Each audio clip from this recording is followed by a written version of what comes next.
Good evening and thanks for joining us. Families across this country are devastated tonight. Their loved ones caught in a tumultuous and tragic series of events in Iran.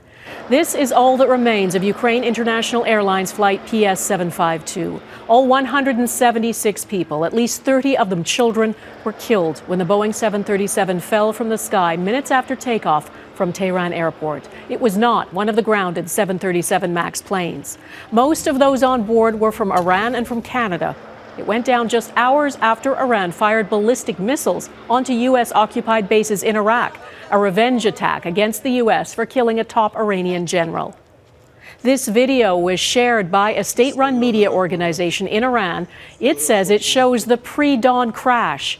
The aircraft appears to be in flames, descending in the distance before a bright burst fills the sky.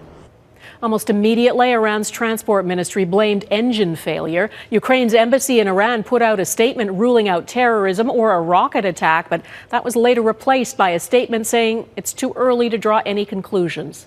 Iran is refusing to hand over the flight recorders to Boeing or to American officials. Among the 63 Canadians killed, many were from Edmonton. They were mothers, fathers, children. There were students and academics. All had so much potential, so much life ahead of them. And this is a heartbreaking tragedy. We will have much more on all the lives lost a little bit later. Global Affairs Canada is now warning Canadian citizens against all non-essential travel to Iran. President Trump today addressed the nation. He didn't talk about the plane crash, but he did appear to back away from retaliating against Iran.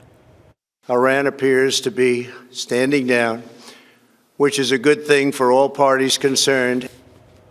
We have coverage of all of this tonight, beginning with Redmond Shannon on the catastrophic final moments of that flight.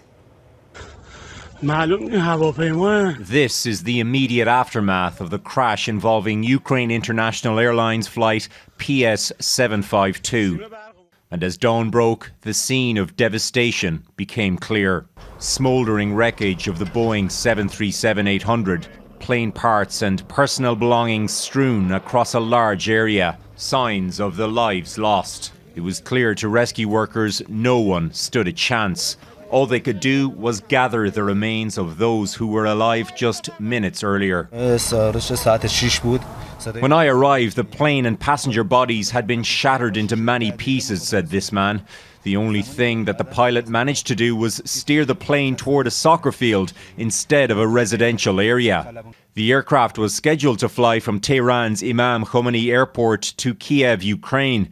It took off just after 6 a.m. local time and climbed steadily to 8,000 feet before something catastrophic happened. There was no mayday call. The plane veered off course and hit the ground about 17 kilometers from the airport. 176 passengers and crew members died, 63 of whom were Canadian. Iran says in total 147 were Iranian, implying that a large number of the 63 Canadians were dual citizens. 138 passengers were booked on the later connecting flight from Kiev to Toronto.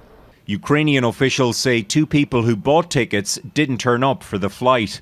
The airline says the Boeing was just over 3 years old and underwent maintenance 2 days ago. The company's president says it was one of their best aircraft with an excellent crew. Ukraine's embassy in Tehran initially blamed engine failure but has since retracted the statement.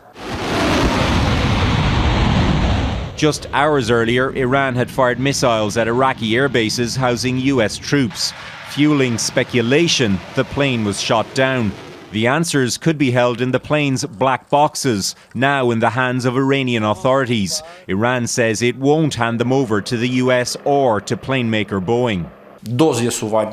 Ukraine's Prime Minister says all Ukrainian airlines have been suspended from using Iranian airspace, and a number of major airlines, including Air Canada, are rerouting around the country. Redmond Shannon, Global News, London.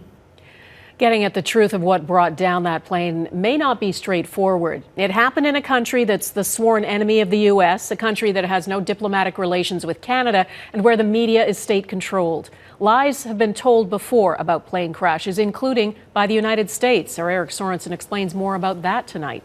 Eric? Donna, the crash could simply be mechanical failure or human error. Most airline disasters are.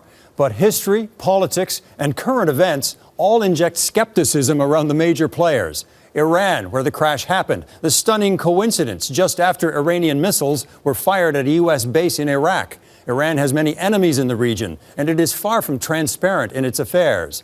Ukraine has no conflict with Iran, but it does with Iran's ally, Russia, which was involved in the Malaysian jetliner shootdown 6 years ago.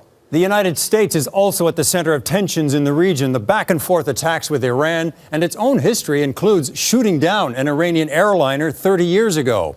And then there is Boeing. After the crash of its second MAX 8 in Ethiopia last year, questions about its pilot training. This is a disaster with lots of questions and answers that may not be trusted. The debris field suggests impact at high speed. It looks like it must have hit and skipped along the ground as it was self-destructing. Jock Williams is an aviation expert. He says early accounts can be unreliable. One report from Ukraine blamed engine failure. It then removed that statement. And the report that 2 ticketed passengers didn't board raises the potential for a terrorist attack. Williams says both the Iranian aviation and the Ukrainian airline are trustworthy. I have no doubts about the airline itself. Aviation in general, believe me, Iran has a good record. But as facts are gathered, will they be believed? With black boxes in hand, Iran has made clear U.S. safety experts, among the best in the world, will not be allowed in to investigate. U.S.-Iranian relations are on a knife's edge after an Iranian general was killed in an American attack days ago. Canada has aviation expertise but has no official diplomatic relations with Iran. And Ukraine well remembers this, the Malaysian airliner that was shot down in its conflict with Russia. Ukraine wants permission to send its own investigators to the crash scene. We know that there's tension in that part of the world, particularly in the last few days, so we'll have to find out.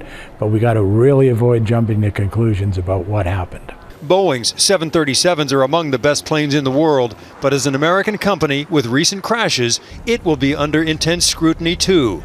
The Iranian crash is a tragedy for all involved, but the disaster comes at a time and in a place of grave mistrust. Eric Sorensen, Global News, Toronto.